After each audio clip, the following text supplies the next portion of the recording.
Boa tarde a todos, boa tarde a todas, boa tarde acadêmicos, acadêmicas, convidados aqui presente na nossa sede da Academia Rio Grande de Letras. Estamos transmitindo diretamente do nosso auditório maravilhoso que nós temos aqui na sede da Academia, na Rua da Praia. Chegando agora o ex-presidente Adelino Collet, passou na frente da câmera, mas não tem problema. E antes de começar o nosso programa de hoje, não é? E enquanto as pessoas vão entrando no nosso canal do Facebook, eu vou ler aqui a programação dos acadêmicos na Feira do Livro de Porto Alegre. Nós vamos lançar 15 livros, 15 acadêmicos vão autografar na Feira do Livro de Porto Alegre, no dia 7 de novembro, todos no dia 7 de novembro, às 5, às 6 e às 7 horas da tarde. Então já vou começar a divulgar isso, né? Enquanto as pessoas vão entrando aí no Facebook para ouvir a palestra do Valdomiro Monfroy. Então, no dia 7, todos os autógrafos serão no dia 7, às 5 da tarde, tá? As Cidades Condenadas, São José Eduardo de Grácia, Carta de Liberdades, da Marli Silveira, Imaginângulo, do Christian Davi, Ponto de Fuga, do José Nedel, Rafaela Elívia Província, do Pio Furtado. O Pio vai lançar 3 livros, o Pio é assim, lança já de 3, né? Que é para não deixar dúvida, né? E Travessia da Amazônia, do Ayrton Ortiz. Olha, até eu vou estar lá. Isso às 5 da tarde, não é? Às 16 horas eu vou fazer uma palestra lá no Santander Cultural sobre a Amazônia, com projeção de fotos, uma coisa muito bonita. E às 5 horas eu vou lá, junto com os outros colegas, para autografar lá na Feira do Livro. Às 18 horas, no horário seguinte, não é? Morte e Natureza, José Alberto Wenzel, Muiraquitã, O Amuleto da Sorte, do Luiz Coronel, O Dia em que o Major Alarico Virou Estátua, também do Luiz Coronel. Luiz Coronel também com 2 livros, né? O Pio e o Coronel tem uma produção aí, da Inverno, anunciou isso. Olhos de Mel, Marô Barbieri. E depois, às 19 horas, Arco-Íris Noturno, do Ocir Berni, Caligrafia do Espanto, Rafael Pan Jacobson, O Almanaque de Todas as Estações, Elvio Vargas, O Último Voo, Valdomiro Monfroy, que vai fazer a palestra para nós aqui uns minutinhos, né? E às 19 horas, um livro escrito pelo Ocir Berni sobre o Rodi Pedro Borghetti, o pai do nosso Borghettinho. A memória escrita, a biografia que o Ocir escreveu do Borghetti. Então, essa é a programação da Academia na Feira do Livro. Bom, nós temos um projeto aqui na Academia chamado Quinta às 5. Toda a última quinta-feira do mês, às 5 da tarde, um acadêmico faz uma palestra sobre um determinado assunto.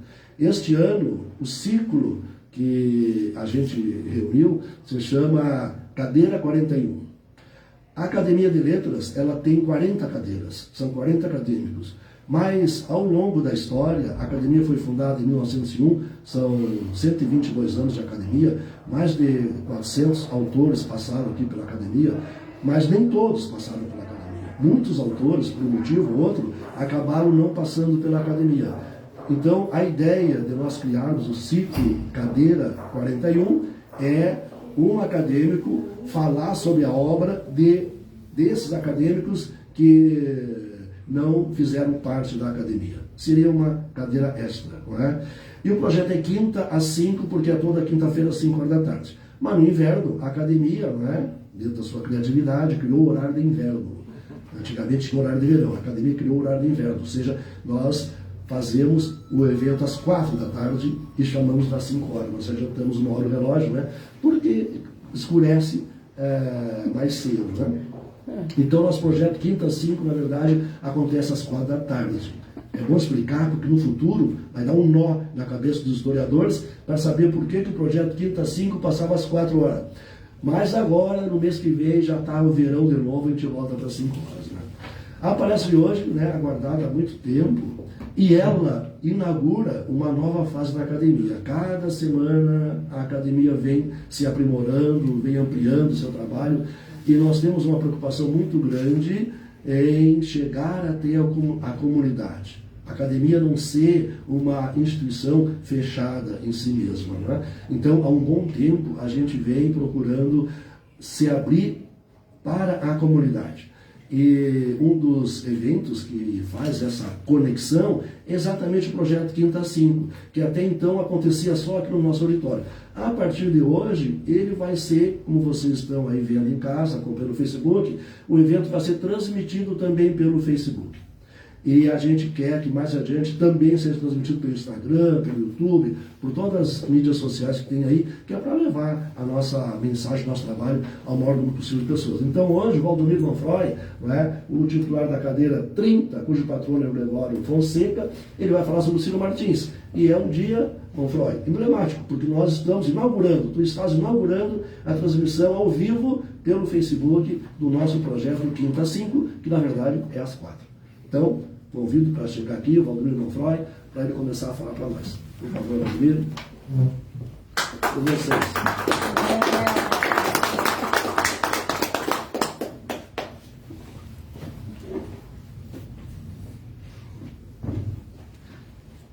Obrigado, presidente Ayrton Ortiz.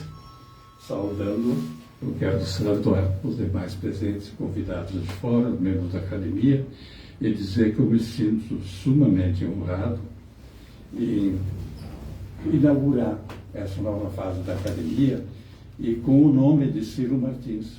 Ele foi uma pessoa muito importante na nossa vida. Para quem o conheceu, sabe o quanto ele foi importante, porque teve relações com ele, seu ex-presidente, que também que o órgão se apresenta, Vino Collet. E também porque é o mês de aniversário do Ciro Martins. Então, por isso que eu escolhi essa data, né? É o 5 de agosto, é o mês de aniversário dele, né? E que a gente comemorou durante 20 anos juntos. A Vera sabe disso, né? Bem, falar com o Ciro Martins precisaria, digamos assim, eu não sou crítico literário, eu li todos os livros do Ciro, evidentemente, e fui amigo do Ciro Martins. E depois vou contar aí que circunstâncias, não completamente, porque não tem tempo. Mas é uma obra vasta, tanto na área da especialidade da psiquiatria, psicanálise, como da relação médico-paciente, como uma preocupação constante com o mundo moderno, principalmente na fase da conquista das mulheres. Essa fase ele escreveu bastante sobre isso. E na literatura. Eu tentei traduzir o que eu sinto do Ciro para vocês conhecerem melhor quem foi o Ciro Martins, através da obra dele. Então, este é o nosso ilustre Ciro Martins. Ele nasceu, é filho de Apolinário Felícia dos Santos Martins, nasceu no município de Quaraí, em 5 de agosto de 8, e faleceu em 15 de dezembro de 95. Fez seus estudos iniciais no Colégio Municipal de Quaraí. Aos 12 anos, continuou os estudos internos no Colégio Anchieta de Porto Alegre. Tem contos dele que vocês vão ver, depois eu vou falar sobre isso. Seu primeiro professor, Lucílio Caravaca, é lembrado no personagem homônimo de Rodeio Contos de Estampas. Em 1942, revive Um Menino Vai para o Colégio, novela, Sua Vida de Internato. É um relato do menino interno. Tudo havia começado às 19 horas da noite fria de 14 de julho de 30, quando passou a circular entre as lideranças, os acadêmicos, o convite para um debate sobre o futuro do ensino dos cursos superiores de Porto Alegre, que se realizaria da dependência da Politécnica. Como os acadêmicos de medicina Ciro Martins e Valdemar Ripoll iniciaram em julho de 30 um movimento que culminaria na criação da Universidade de Porto Alegre. Isso não está no currículo geral que vocês vão procurarem do Ciro Martins. Vão encontrar alguns outros detalhes. Ele faz esse movimento, inicia com o colega de Quaraí, eles são naturais, são contemporâneos de Quaraí, esse movimento de melhorar o ensino superior e criar uma universidade. E consegue sensibilizar professores, diversos professores, os mais atuantes dos cursos existentes, numa reunião, uma Assembleia Geral da Biblioteca Pública, onde falam os nobres catedráticos da época, que são 3, e quem é que fala em nome dos acadêmicos? Ciro Martins. E sob que título? Função Social da Universidade. Só com esse título, na época de 30, vocês vão ver quem é Ciro Martins, por que ele escrevia tanto e por que ele escreveu sobre o gaúcho papel. Vocês vão passar também, é muito longa a história, mas ele se formou médico na Faculdade de Medicina em 33, e em 34 volta para a sua terra natal. Em 35 casa com Serguei de Souza. Depois de trabalhar por 3 anos, volta a Porto Alegre para se dedicar à neurologia e psiquiatria. Em 37 parte para o Rio de Janeiro, onde se especializa nas suas áreas de atuação, que era neurologia e psiquiatria. Em 38, ao voltar para o Rio Grande do Sul, abre consultório e presta concurso no Hospital São Pedro. A seguir, participa da fundação da Sociedade de Neurologia, Psiquiatria e Medicina Legal. Poucos meses depois, parte para Buenos Aires, a fim de realizar sua formação em psicanálise. Então, essa trajetória, mais ou menos, de uma pessoa interessada na época de algo novo que estava surgindo, né? Em 49, casa com Zaira Meneghello. 2 anos após, parte para Buenos Aires, a fim de fazer sua formação psicoanalítica, tem uma repetição. Regressa de Buenos Aires em 55, já como membro da Associação Psicoanalítica Argentina, que era o grande centro da época das Américas. Nem nos Estados Unidos tinha formação psicoanalítica como tinha em Buenos Aires. E a seguir traz a Porto Alegre o mestre da época no mundo, o homem mais, depois de Freud, o mais respeitado, que era o Ostrowski, de quem se tornaria amigo para debate sobre psicoterapia analítica de grupo. Essa novidade, psicoterapia analítica de grupo. Tá? Então, que primeiro era individual, o psicanálise era individual, e ele então cria-se nessa época que ele participa. Com a publicação de Campo Fora, em 34, começa Ciro Martins a escrever sua obra como cenas e cenários que havia visto e vivido de forma idílica quando menino. Mas a partir da publicação do primeiro volume da trilogia do Gaúcho a Pé, em 37, de que fazem parte os romances Sem Rumo, Porteira Fechada e Estrada Nova, muda a visão que se tinha do mundo campeiro e do lendário gaúcho. Aí, essa foi uma revisão feita pelo nosso colega José Eduardo de Graça, né? Ele fez essa revisão na época. Então, aqui vejam bem, as próprias capas dos 6 livros, seu primeiro, Sem Rumo, um gaúcho a cavalo, que só mostra ele de costa, para onde vai não se sabe. A Porteira Fechada, a bebida, praticamente o que chamava de gaúcho lendário, é um pária das cidades, bêbado, que passa fome, que as filhas se prostituem, é uma tragédia. E a Estrada Nova dá uma esperança pela própria capa. Vocês veem que o gaúcho, então, tem algum rumo, pelo menos. Tem árvores, tem uma nuvem, tem um fio de esperança na própria capa. Certamente ele deve ter participado disso. Segundo seu editor Carlos Rocha Apra, Ciro Martins, expoente da geração do romance de 30, a trilogia Gaúcho a Pé faz um corte vertical e profundo nos problemas socioeconômicos que afligem a campanha a partir de 10 e 20, e que vinham se avolumando através dos tempos. E a ideia sobre a produção da narrativa deve ser iniciada em 1935, quando cunhou a palavra gaúcho a pé ao participar de uma conferência regional. No prefácio que faz de Porteira Fechada, Décio Freitas observa, para quem conheceu Décio Freitas, um historiador magnífico, a consciência aguda de Ciro Martins em pintar com talento determinadas relações sociais de produção produz uma das mais belas tentativas de romance social já realizados entre nós.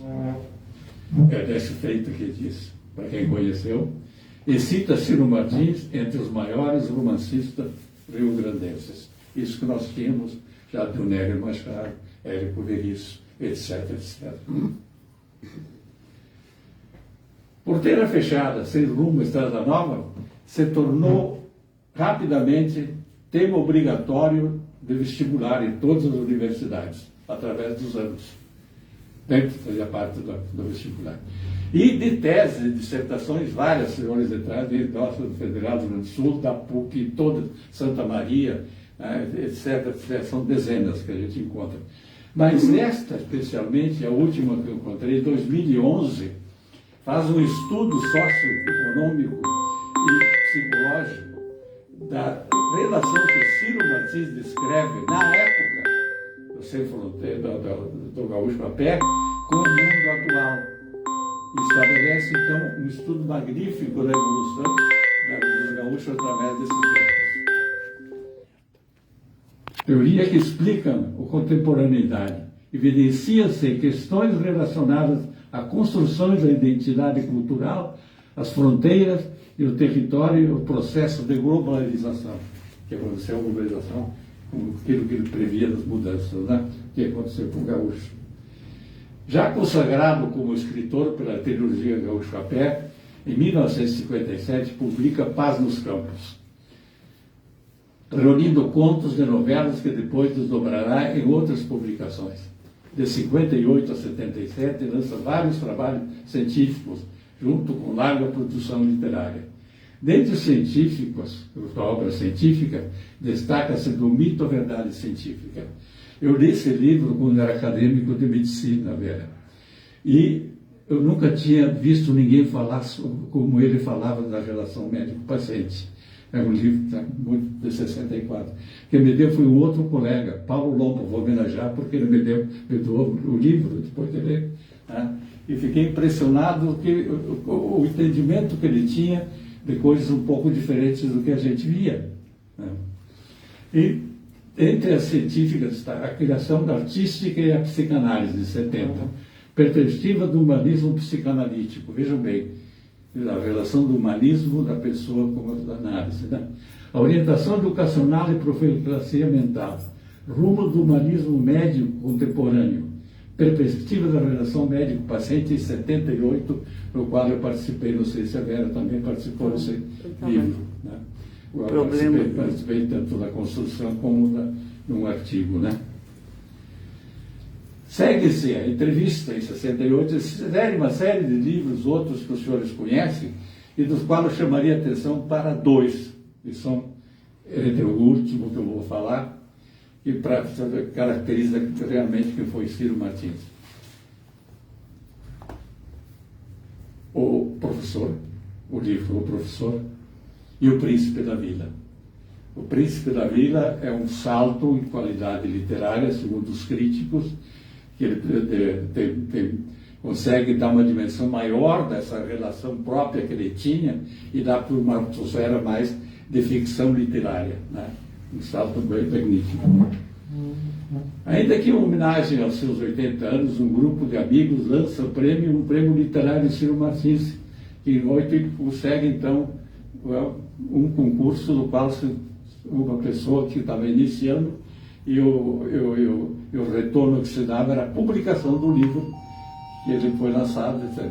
E quando fui reitor da Universidade Federal do Rio Grande do Sul, eles me procuraram para que o Luiz Alberto Fagundes, que era muito amigo dele, entra, Léa, está sempre em casa, temos a honra de encontrar na nossa presença a professora Léa Mazina, que certamente muito deve contribuir com coisas que estou conversando. Onde é que eu tinha parado? Eles me procuraram e nós conseguimos fazer um convênio, então, entre a Associação Ciro Martins e a Pró-Reitoria de Extensão da Universidade Federal do Rio Grande do Sul, num prêmio para estudantes de literatura do Instituto de Letras da Universidade. E um concurso para a capa do livro, que seria o vencedor, do Instituto de Artes. Eu já tinha mudado o nome, não era de Belas, era Instituto de Artes. Então, enquanto eu fui pró-reitor, conseguimos lançar um livro, que o vencedor foi o Carlos Maman, o Malman, que se tornaria jornalista e escritor famoso no Rio de Janeiro, que morreu recentemente. Bom, com a minha saída para a reitoria de extensão, quem assumiu achou que isso não tinha interesse e não foi mais à frente, né? Bom, depois ele continua publicando, ele não para nunca, né? Ele tem uma obra fantástica que dizia o Carlos Zappel, que espichou, a vida foi generosa com ele, que ele espichou tanto que conseguiu dar dimensão à sua obra interior, né? Uma metáfora linda que ele fala, né?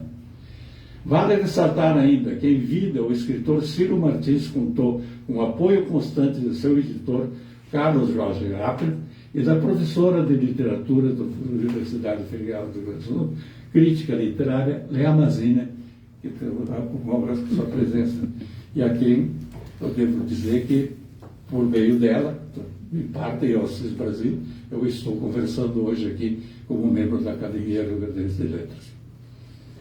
Muito obrigado.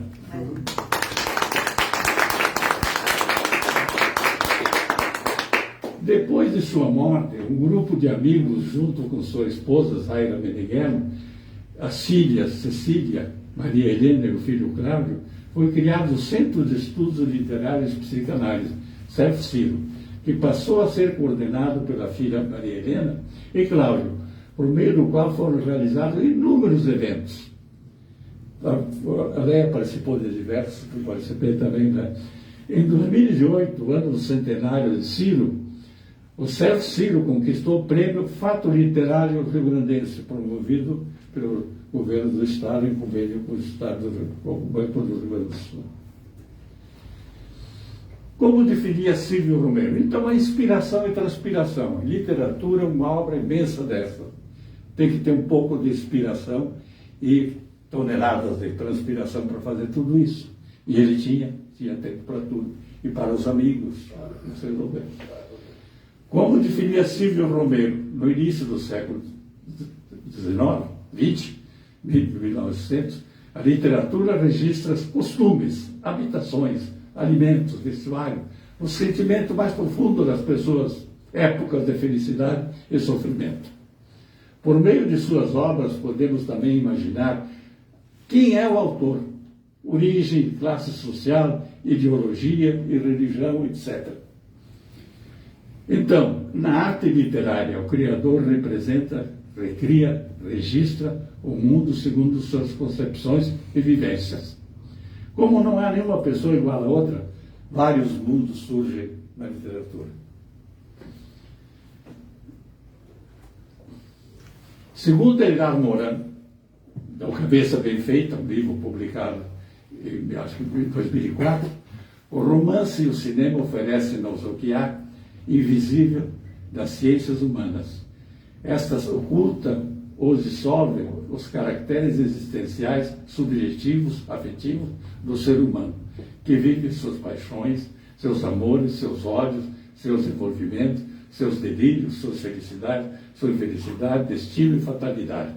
São o romance e o filme que põe à mostra as relações do ser humano com o outro, com a sociedade e com o mundo.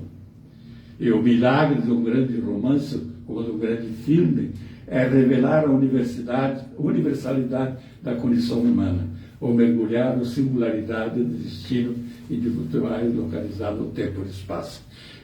O coronel, ilustre poeta coronel, ilustre colega, outro poeta, puxa vida, é uma vez esquece o nome. Não cito aqui o que o Edgar Morin disse sobre a poesia, a importância da poesia para a humanidade, porque não daria tempo. Mas é tão belo que é maravilhoso o que ele diz sobre a poesia. Mas então, onde se inspirou e produziu extensa obra literária e científica Ciro Martins? Cabe uma pergunta, outra pergunta em vez de uma resposta.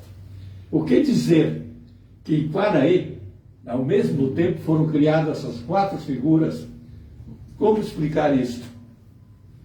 Nós temos que encontrar em algumas entrelinhas do próprio fala do Ciro, provavelmente vamos tentar imaginar. Mas Quaraí, uma cidadezinha lá distante, longe, de repente, 4 figuras se tornaram mundialmente conhecidas. serve para a reflexão. Nasceu escritor para publicar contos aos 14 anos. Esse faz escritor pelo longo caminho percorrido com sua escrita. Tem que contar ambiente também. Às vezes a pessoa tem vocação, mas não tem o ambiente. Temos aqui, então, quando entra na faculdade, tem uma história dentro da faculdade. Em 1914, 2 anos depois da fundação do Centro Acadêmico de Medicina e Farmácia de Porto Alegre, veja só como são as coincidências, sobre a presidência de Raul Moreira, que é patrono da minha cadeira da Academia Sul-Rio-Grandense de Letras, criou uma revista Vida e Arte, onde os alunos podiam publicar contos, fazer desenhos de crítica de professores, trabalhos científicos, etc. Daí deu origem a diversas outras revistas através dos tempos. E desse movimento, dentro da faculdade, devo dizer que o centro acadêmico é o primeiro centro acadêmico do Brasil. Foi criado clandestinamente, porque os positivistas não permitiam reuniões. Foi criado clandestinamente no Cinema Ópera, de madrugada. Paulo Esteves era chefe daquela turma, os estudantes, né? E criou um centro acadêmico, né, que dá muito trabalho aos positivistas nessa época. Né?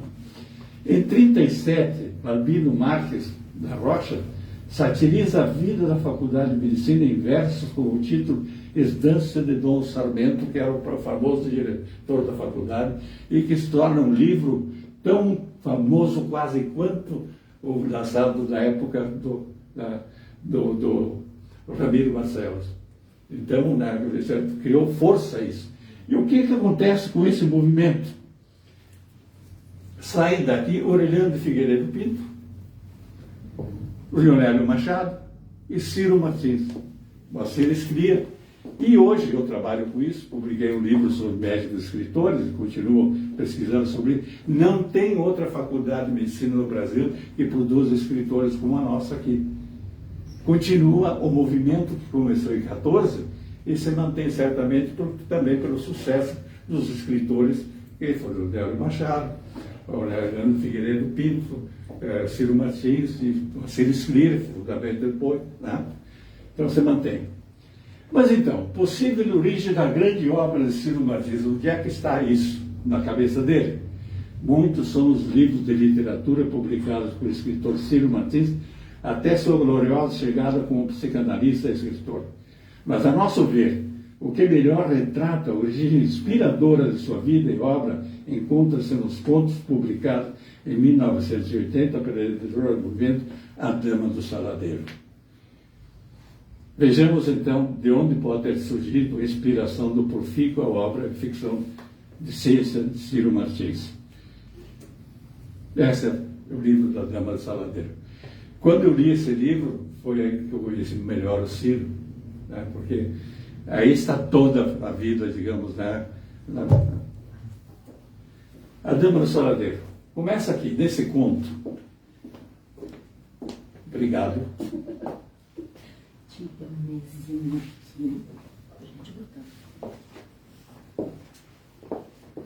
Nesse conto, Ciro Martins, pelo que descreve, como descreve, ele não podia ter descrito as nuances, os detalhes do conto, se não tivesse participado do movimento. Então ele, o seu inseparável amigo, Valdemar Ripoll, participa da construção das ligações dos grupos políticos do Estado para formar a unidade da Revolução de 30. E ele vê o combate do quartel às 17 horas de outubro, né? Do dia 3 de outubro. Só podia ter visto para poder descrever como ele descreveu. E ele depois, tanto é verdade que ele participou, que ele segue de ônibus, Valdemar Ripoll, para Viamão, de onde tomaria um barco, para que eu levaria a Torres, de Torres de Florianópolis, de Florianópolis ao centro do Brasil para lutar. Então, ele é um revolucionário de 30. Né? Como não aparece nas suas biografias a participação na construção da universidade, não aparece, só aparece no conto a sua participação. Né? Dessa aqui, então, aqui vem dentro da própria Revolução, tem a veia poética do Ciro. Dessa travessia do amanhecer, sobretudo, me ficou uma vaga paisagem paradisíaca no espaço. Como quase fantasma de sonhos de tão lindos, da gente pôr-se a olhar os voos dos grãos grandes, das garças de cor-de-rosa, e de outros passos mirar-se nas águas. Para mim, a cima dessa alvorada foi o ponto culminante da Revolução. Aqueles deslizar em círculo de asas espalmadas, às vezes movendo-se suavemente, era um toque de doçura, devaneio sorrisos diante da vida. Ainda hoje me nutro da magia singelíssima daquele saldo de poesia que me regalou. Revolução de 30. E prosseguimos. Conheci o mar em Torres. Passei a noite em claro pasmo com o vozeirão mitológico do monstro. Para quem conheceu o mar pela primeira vez, como eu, essa palavra monstro mitológico. E não foi diferente para Oriane Figueiredo Pinto, quando chegou, viu o mar no Rio de Janeiro, foi estudar medicina lá, ele escreveu um poema, O Mar Visto por um Gaúcho. Né? A dimensão que dá. E a República? Na República, o Ciro descreve outros detalhes da vida cotidiana de Porto Alegre, numa pensão melhor da Dona Antônia, onde ele se mudou, que tem uma filha tuberculosa, e que ele, então, convive nesse mundo e ele descreve com detalhes e riquezas essas nuances do passageiro e da própria vida dele. Né? Ao lado do amigo Valdemar Ripoll se alinha o movimento a favor da... Ah, sim, em seguida, passado, tem outra coisa revolucionária de novo aqui.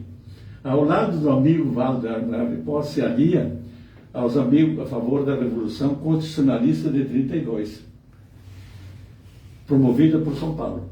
O amigo Ripoll foi mais longe, ele cita. Conspirou, foi preso, exilado em Portugal, mas se tornou pouco tempo depois para se exilar em Oliveira, onde foi assassinado a mando das autoridades brasileiras.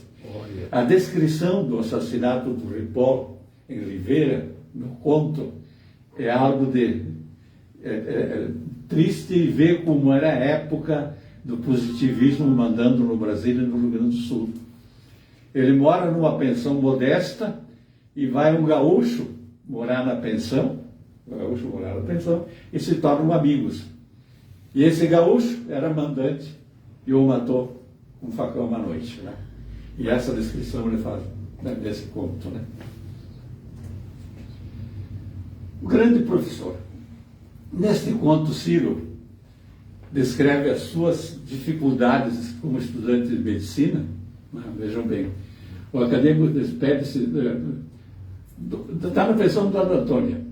Ele vai auxiliar, onde tem a Ritinha, que é filha da pensão, é tuberculosa, e já definha em seu quarto. Ele sai para ir auxiliar a primeira cirurgia do mais famoso professor da faculdade. Então, ele, na subida para a Santa Casa, ele descreve todo o pavor que ele vinha sentindo. Né? Cansado, aqui, no caminho absorto, revela o pavor que se causa de auxiliar a primeira cirurgia do vulto, realizada pelo grande professor. Ar frio, calças úmidas, ligeiro nervosismo que se acentua à aproximação do hospital. E depois, então, no ato operatório, como se fosse o narrador câmara, ele descreve todos os passos do cirurgião, como se a gente estivesse vendo o sofrimento dele, estudante, e vendo a técnica operatória do professor. Né? O Pio Furtado sabe como é isso. No conto, um senhor espanhol, aqui. Então, veja bem, nem isso ele deixa de lado. Para ele tudo tem importância. Esse senhor espanhol é vítima de uma maluca da pensão que vive dizendo para todo mundo que chega lá e nas ruas da cidade que o espanhol, que o fulano de tal, é amante dela. E ele está uma encrenca danada por causa disso, né? Então a dona da pensão vai pedir socorro para o estudante de medicina para ver o que vai fazer sobre isso. Aí o que aparece ali já é a capacidade de ouvir as pessoas, que o torna psicanalista mais tarde. No linho branco ou casaca? Linho branco ou casaca é um concurso que tem no último ano da Faculdade de Medicina, para deixar no último ano, para ver se eles escolhiam a casaca tradicional, que era a beca, né, preta, que eles vestem com chapéu, etc., ou se fazia uma revolução, mudança para o linho branco. Por que ele faz esse conto? Provavelmente, não está dito, mas que o linho branco tinha tanta força nessa época para os homens que tinha que ser trocado, né? Tinha que ganhar na casaca tradicional. Então, portanto, ninguém saía na rua da praia se não tivesse vestido de linho branco e gravata e chapéu, né? Muito bem. No conto Formatura, Ciro revela mais um detalhe de sua vida acadêmica, primeiro susto do exercício da profissão. Essa vocês têm que ler, né? Ele se forma, não tem dinheiro para nem ele e o Mário Martins, que é colega dele, depois de fundar a Sociedade de Psicanálise de Porto Alegre. Eles não têm dinheiro para comprar o linho branco, não teriam para comprar beca. Então eles se fazem de habitual, como eu já fiz muitas vezes quando fui diretor da faculdade. As pessoas não se formam com a turma por diversas razões e se formam na secretaria da faculdade. O diretor faz o mesmo discurso que fez a turma e faz o mesmo juramento e dá o diploma, e estão presentes os familiares. Foi o que aconteceu com ele, só que ele não tinha ninguém que tinha um familiar. Estavam todos em Quaraí.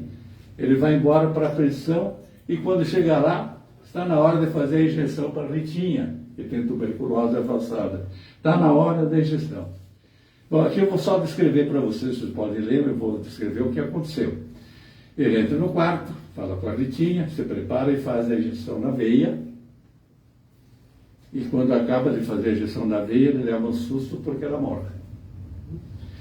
Ele leva um susto e quando puxa a seringa, cadê a agulha? Na época, não se tinha o conhecimento que se tem hoje na anatomia. Na cabeça dele, a agulha entrou pela veia, entrou no coração e matou a Ritinha. Então, a partir dali, ele desenvolve todo o sentimento que sentiria o recém-formado médico matando uma paciente. E ele ouve, então, a polícia chegando, a necrópsia, etc., descreve todo o ritual que aconteceria para um bandido que tinha matado uma inocente, né? Então, esse é o conto terrível do primeiro dia de formatura do Ciro, né? Essa situação é muito terrível, só para quem já passou por isso sabe. Não sei se o Furtado passou, eu passei. Como estudante de medicina, eu precisava trabalhar e tinha então no grupo do pronto-socorro de Porto Alegre, grupo de estudantes que se preparava e organizava para atender, ajudar os médicos a atender as pessoas em casa, ou levar oxigênio. E quando o médico tinha o infarto, era tratado em casa, não tinha UTI na época. As pessoas tinham infarto, elas tratavam em casa. Então, os médicos famosos contratavam um desse grupo, tinha uma escala, e eu fui designado um dia para aqui no Moinho de Vento, um jovem senhor dos 50 e poucos anos, com infarto, eu tinha que fazer a injeção dele de tantas e tantas horas, cortejar o soro, botar oxigênio, fazer o relatório para quando chegasse o médico no final da tarde. E quando eu fiz a injeção da pessoa recomendada, ela morreu. Então, isso que o Ciro escreveu, eu senti de vida e eu sei o quanto isso fica difícil. Claro que não foi a injeção, não, é evidente que não, mas para mim, né? O que eu estou fazendo aqui, meu Deus? Continuação. Aqui vê os muros suspeitos, então ele está imaginando que chega a polícia, etc, etc, né? Então esse conto merece ser lido.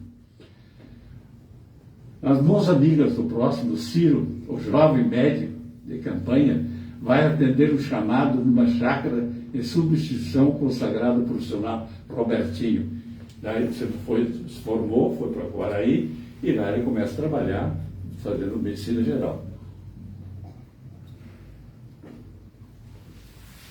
Trata-se de uma mulher em trabalho de parto há horas.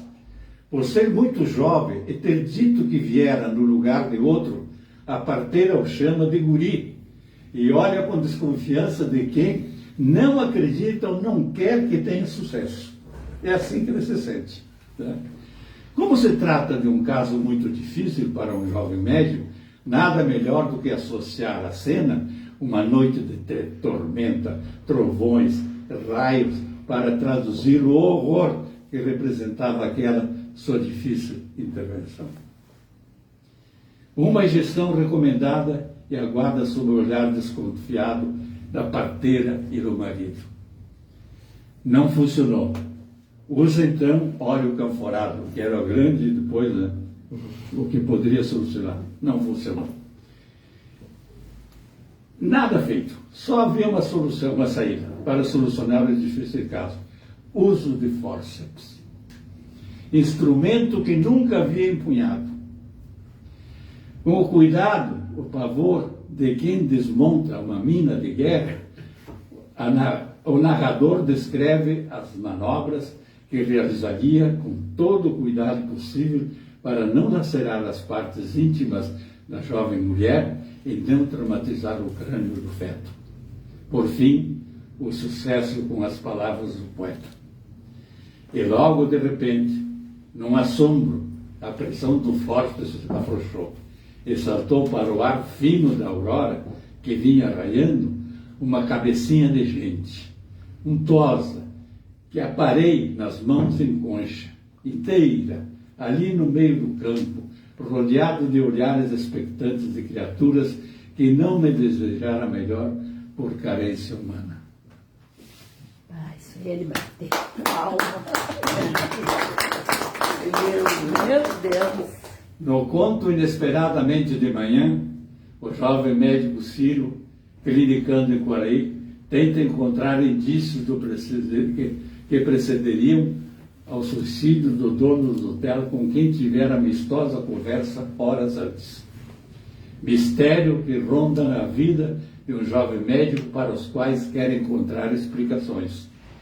No subtexto, o leitor pode tirar suas conclusões sobre o possível suicídio ou outra causa que matou a pessoa.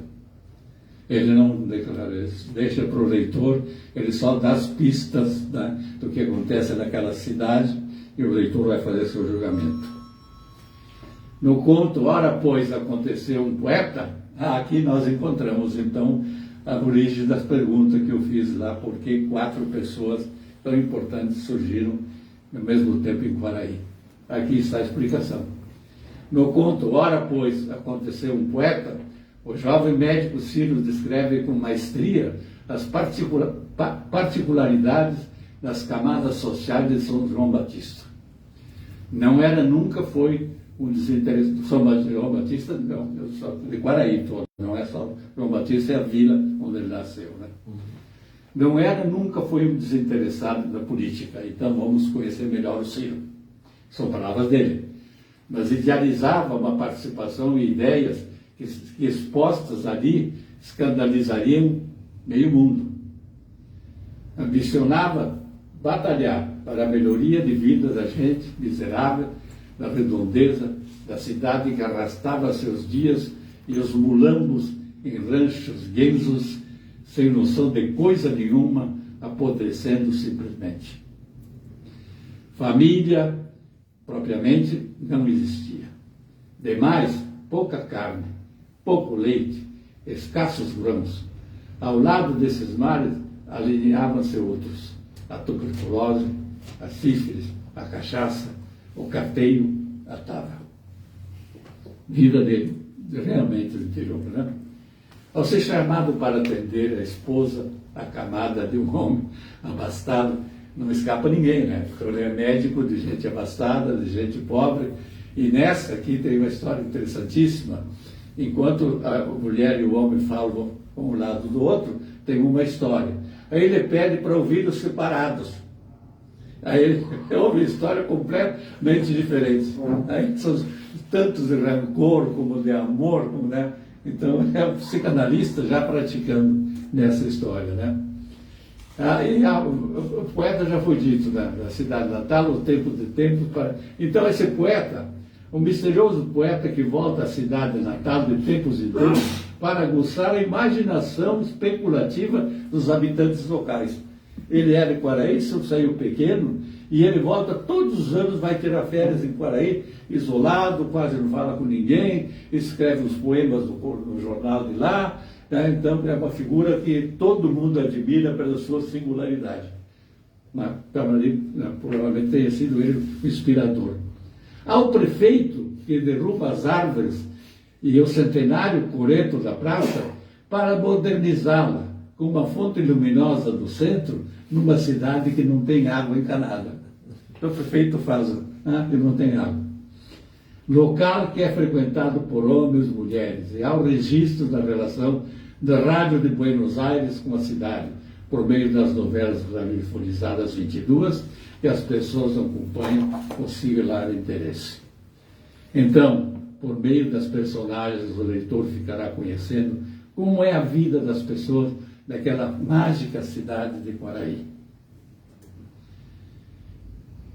E no conto Entre Médicos, Ciro aproveita a consulta médica de uma paciente com depressão para registrar a tragédia que foi a Revolução de 23. Ela é viúva, jovem que foi para a batalha, ficou com os filhos, a propriedade, etc. Vai ter que vender, não sabe como. A Revolução de 23, onde aparece, bom, nesse nevoeiro denso, o jovem médico caminha por ruelas estreitas, escuras, na companhia do filho de um enfermo que fora buscá-lo para atender o pai enfermo. Durante a caminhada, o jovem médico ele aproveita para fazer uma reflexão de sua vida profissional. 3 anos medicando numa cidadezinha onde tinha aprendido muito pouco com o povo. Tinha aprendido muito com o povo, mas financeiramente nada havia conquistado. Ademais, os conhecimentos da faculdade iam se esmorecendo, pouco ou quase nada o aprendia nas origens. O pai havia falecido subitamente há 2 anos. A mãe entrara em depressão, da qual não se livrava. E onde ficava o sonho da especialização no Rio de Janeiro e Buenos Aires, talvez Paris? Por fim, ao examinar o velho em fase terminal, não deixe de praticar a nobre missão de ouvir o paciente e confortá-lo, mesmo que nada mais pudesse fazer. À noite no cabaré ele conta então uma história de outro assassinato, de outra briga, cada um vai fazer seu julgamento, e no qual está presente o poeta, que vai pegar o avião no outro dia. Ele tem que fazer uma viagem longa, ir até a Uruguaiana, de trem, depois pegar o avião, sei lá onde, não está, mas ele teria, não é avião, é trem, ele vai viajar de trem.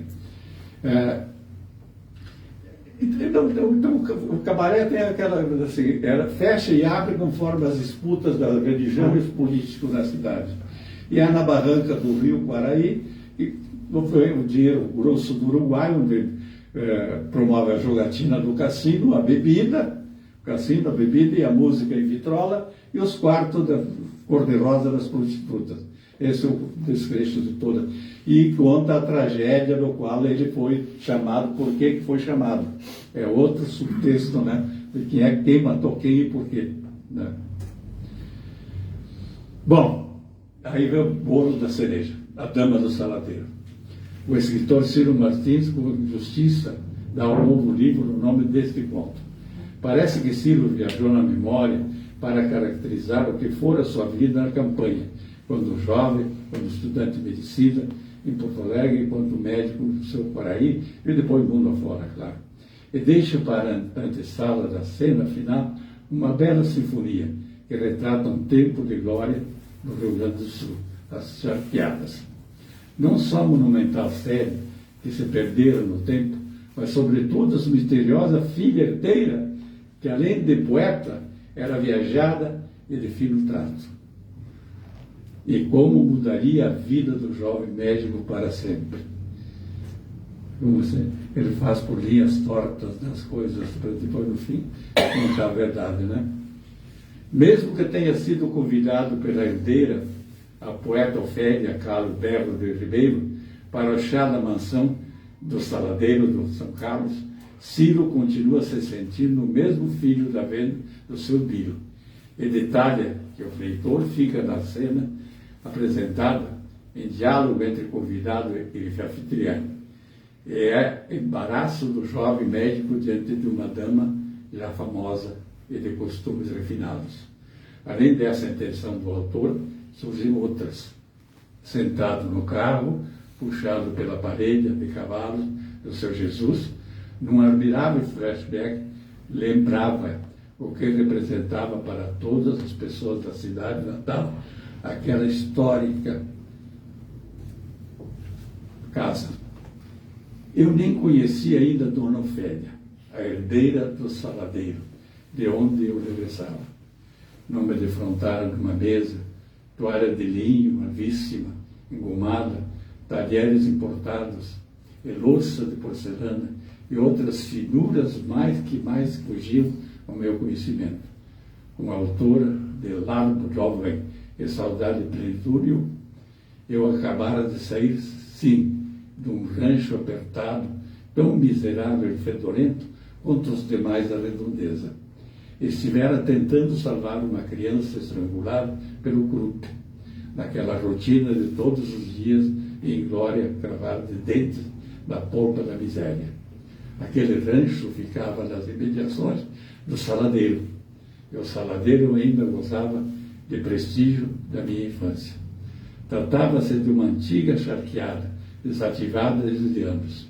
Os galpões, os varais, os mangueirões de pedra, a imponente mansão do dono, Dom Emílio Caio, o casario dos trabalhadores já desmoronado, os restos de canteiros dos jardins, as árvores depenadas, o pomar já improdutivo, todos esses detalhes e relevos integravam o cenário de ruídos por onde pergavam sombras de outras prósperas.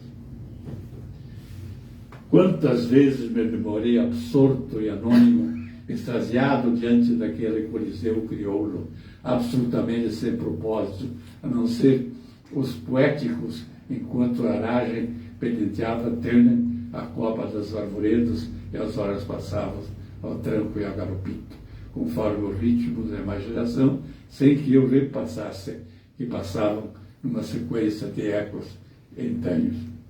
Sempre me acontecia um chamado ali perto, fugia para lá depois como se não tivesse outro compromisso.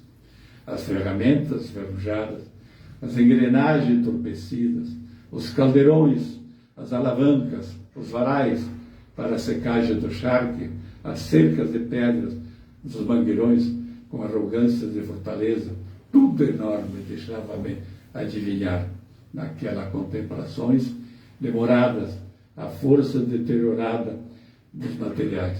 Sentia ganas de pôr as mãos e concha diante da boca e gritar num apelo à vida aquelas energias paralisadas. Depois de registrar um verso da poeta Ofélia, o texto Ciro decide nos deixar, enfim, a essência de sua mensagem no seguinte parágrafo. Sim, o leitor quer saber. Me tornei amigo de Dona Ofélia. E quantas vezes me deu esse conselho? Vaja-se, vaja-se. Com receio de que a rotina do meu São João Batista do Guaraí me colasse definitivamente as asas sobre o meu corpo. O conto Vórtice Mágico Ciro nos revela finalmente como e como decidiu seguir os conselhos da poeta e amiga Ofélia e do seu mundo interior para chegar onde chegou com sua obra. Fins de 36, ainda em Quaraí, domingo de tarde, motoria atroz. Chego à janela. As ruas estão naturalmente desertas. Apenas vi e fiquei observando o vulto gasto de um conhecido idoso até subir-se na volta. Recuo, ligo o rádio e me encosto numa velha cadeira poltronada. Sintonizo uma Belgrano para ouvir noticiário. O nazismo estava cada dia mais ameaçador. Passei para outra estação. Um tango amenizou a humanidade. Esperava outros quando o speaker anunciou um concerto de música espanhola de Albeniz Manuel Falta. Teria graça se continuasse apenas remoendo o propósito naquele compasso de espera, já dura 3 anos, numa repetição sem sentido de padrões desgastados e não atentar-se para o apelo do abismo interior? De onde emergia olhos curiosos pregados no futuro? A cidadezinha repousa, mas sei que em todas as casas existem amarguras. A minha rua é comprida e se perde idealmente no campo. Ninguém parmilha suas calçadas. Se por acaso surgisse um transeunte, seria talvez considerado um sujeito temerário por estar molestando o sossego. Na minha fantasia, bem poderia ser eu, o andante exausto de ficar debruçado no parapeito da vida, por fim definitivamente decidido a viver o risco emocional de partir.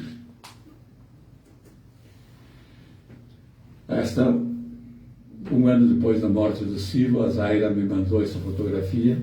Eu tinha tirado, foi o nosso último encontro. Então,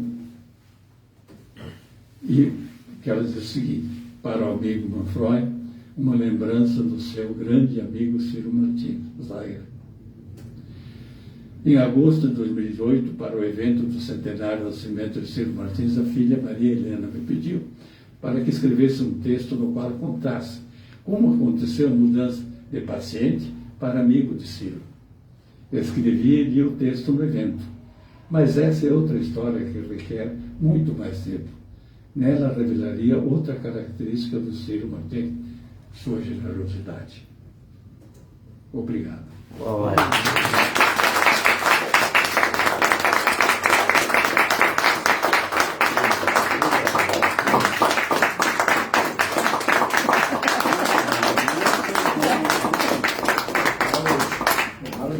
Muito bom. O nosso vice-presidente administrativo, o Ciro Berni, quer te entregar uma homenagem em nome da academia. Olha aí. Rádio Belgrano de Buenos Aires. Não é? Eu ouvia a linguagem assim. Querido presidente Ayrton Ortiz, nobre acadêmico palestrante Valdomiro Manfroy, queridas amigas, queridos confrades, escritores, acadêmicos, nós, na Editora Alcance, temos o privilégio de haver publicado 2 obras de Valdomiro Manfroy, que muito nos orgulha e envaidece, e que serão publicadas, autografadas, igualmente na próxima Feira do Livro de Porto Alegre. Uma modesta honra ao mérito, para que possa aguardar, da mesma maneira que a tua palestra permanecerá em nossos corações, e com a permissão do Valdomiro, nós colocarmos, presidente, no site da Academia a palestra para que seja apreciada, admirada, igualmente como todos fizeram, muito aplaudida. Então, a Editora Alcance tem o júbilo de entregar o presente diploma de honra ao mérito para o acadêmico Valdomiro Manfroy, por enriquecer a literatura de nosso Estado com a publicação de seus 2 livros. Sempre foi assim, assim sempre será, igualmente o Último Voo, que frisamos aqui, ele engrandeceu esta tarde para que todos pudessem assistir à sua fala sobre a vida e a obra do grande Ciro Martins. Eliamazina, que bom te rever, sempre rejuvenescida, admirável, professora, mestra de todos nós. Obrigada. Valdomiro, aqui então, te passamos as mãos, esse honra ao mérito, e o Pedro nos ajuda testemunhando este momento, Valdomiro.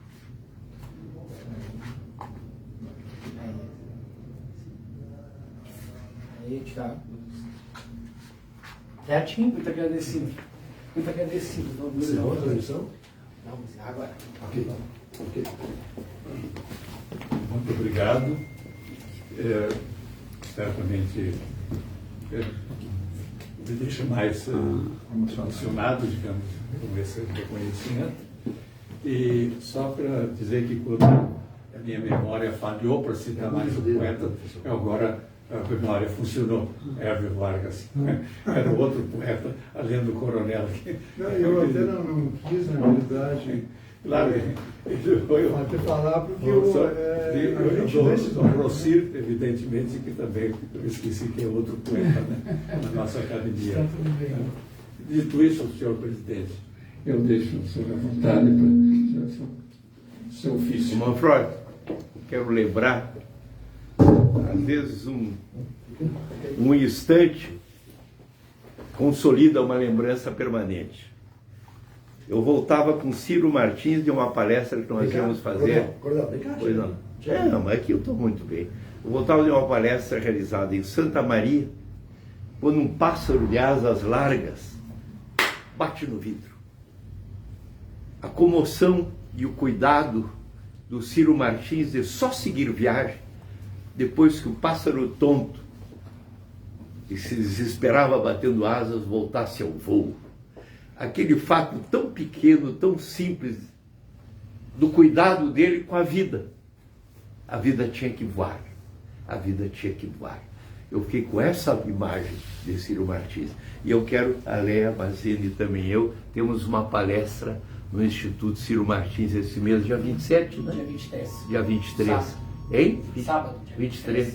E eu tenho a impressão que, principalmente no meu caso, eu tenho a impressão que tu me esclarecesse sobre as águas que eu vou navegar, dando esse largo entendimento, ou alargando o entendimento dessa obra de Ciro Martins, que para mim ela é absolutamente importante, porque eu sou menino que vem de Charqueada, que vem do interior da Rádio Belgrano de Buenos Aires, e todas essas histórias têm tanta ligação com a minha distante infância, Piratini, aquela gente humilde, aqueles homens fazendo taipa, e esses personagens de Ciro me devolvem um mundo que às vezes parece soterrado, mas que ressurge com uma limpidez, com brilho, com seu sofrimento e esplendor. Muito obrigado.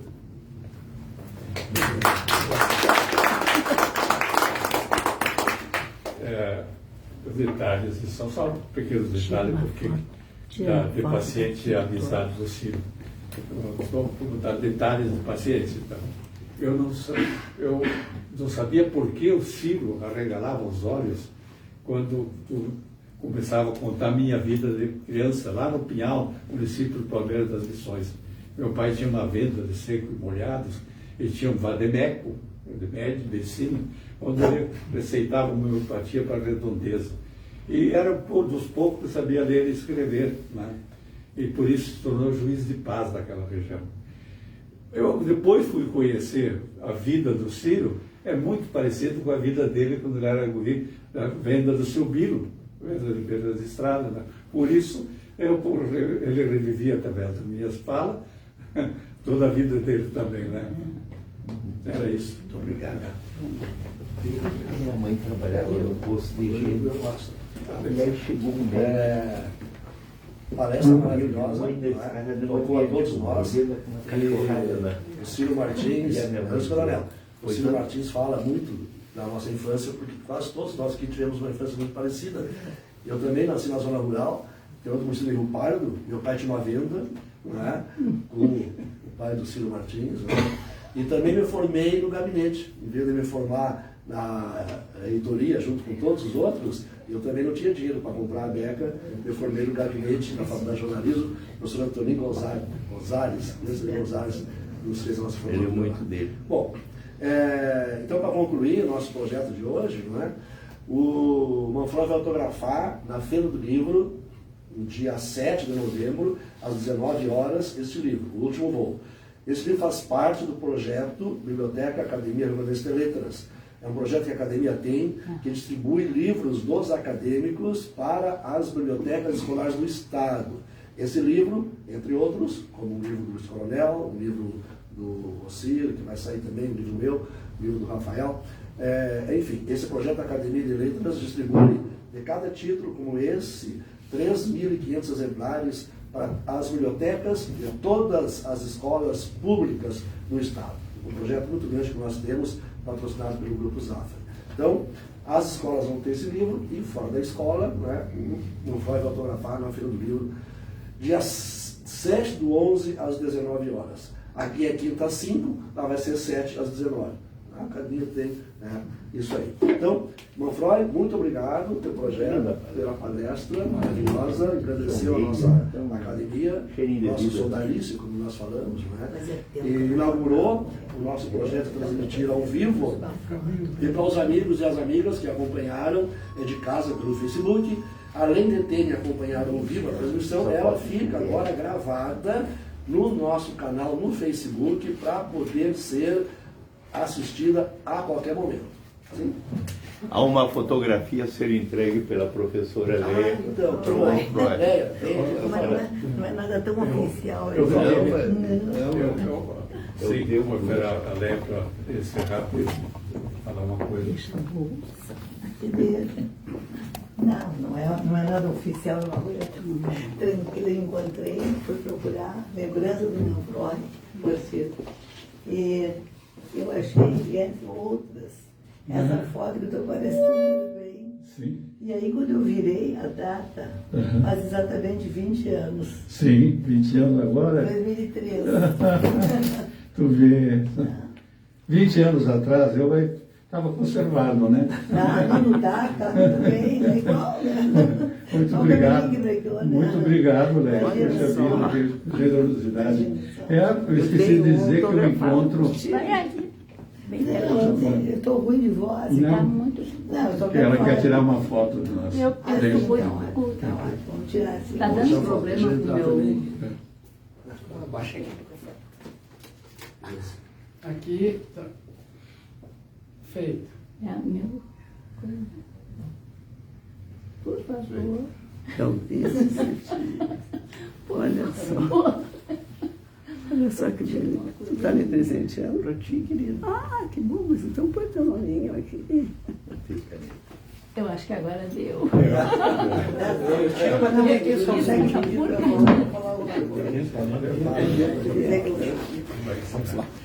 Eu só para dizer que eu esqueci um pequeno detalhe que pode ser muito importante ou até perigoso. Eu esqueci de dizer que a minha mulher, minha companheira, todas as 58 anos, né, e ela é escritora e escultora, e está presente. Então, aqui, Vera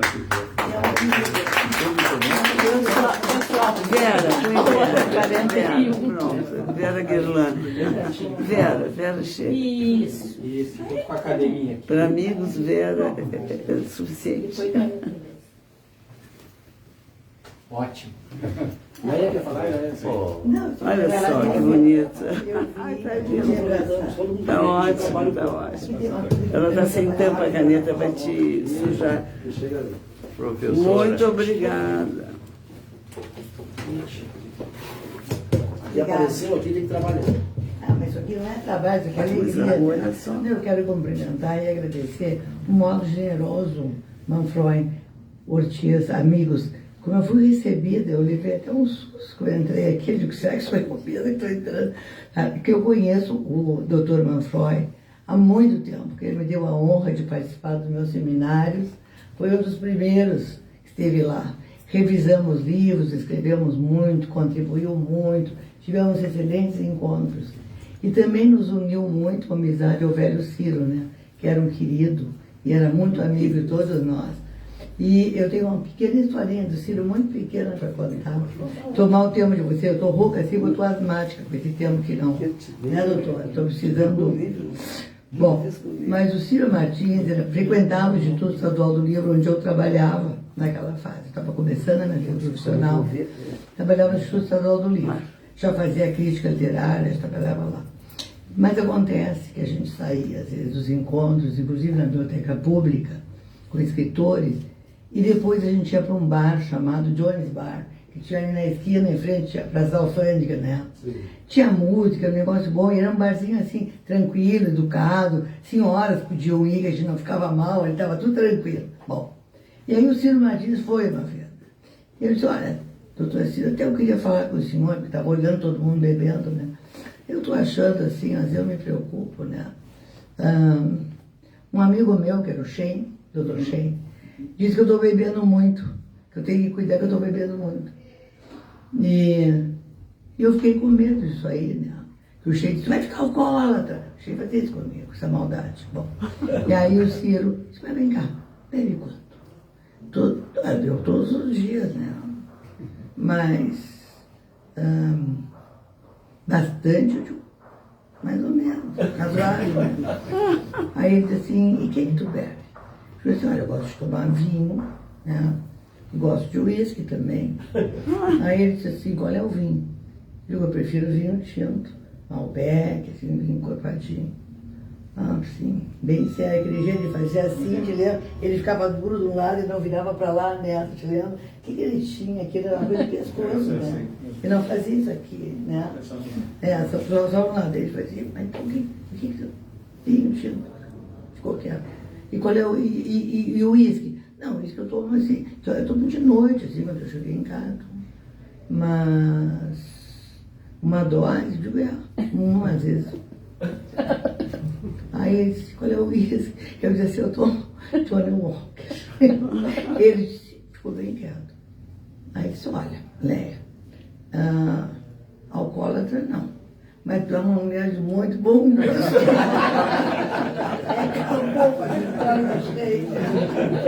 Então são queridos que foram deixando coisas tão boas para nós, né? E outros queridos que estão fazendo coisas boas para nós. A gente vê tantos amigos, tantas pessoas que a gente conhece nesses encontros, que é muito bom. Às vezes eu não tô. Às vezes eu dou esses gaps, sabe? Que tu não te lembra, não põe o nome em cima. O Roteiro era um guri quando eu conheci. Menino, namorava Maria Luísa naquele tempo, né?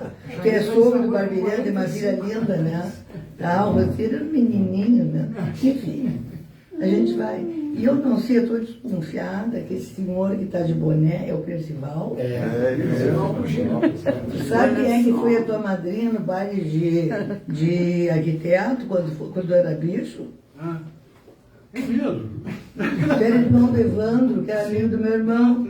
Aí o Evandro, Lenha, tu vem cá, não sei o que, o meu irmão. Então, estava no mesmo baile. Tu vai ser madrinha do meu irmão. Guardeira, um chapéu assim, a gente ficava com um chapéu. Né? Como eu tinha uma coleção, quando eu casei, meu marido queimou todos. Acabou. Fui madrinha do Nelson Jobim, fui madrinha do Frugino, sabe? Porque a gente frequentava aquele meio ali da URGS e tudo mais, todos eram amigos, né? O Evandro vivia lá em casa, né? O teu irmão casou com a Beatriz, né? Aí nós só vamos entrar em história, mas eu reconheci o rosto porque eu nunca mais vi o Percival. Né? Mas o senhor está muito bem, doutor Manfred, a doutora Lília também está ótima, minha querida. Obrigada. Né? Bons tempos, né? Pode procurar. Mas, querida, dá muito prazer. Eu estou trabalhando ainda, assim, muito menos, um pouquinho, mas estamos por aí, né? Obrigado. Vivendo esses momentos. Um abraço, querida.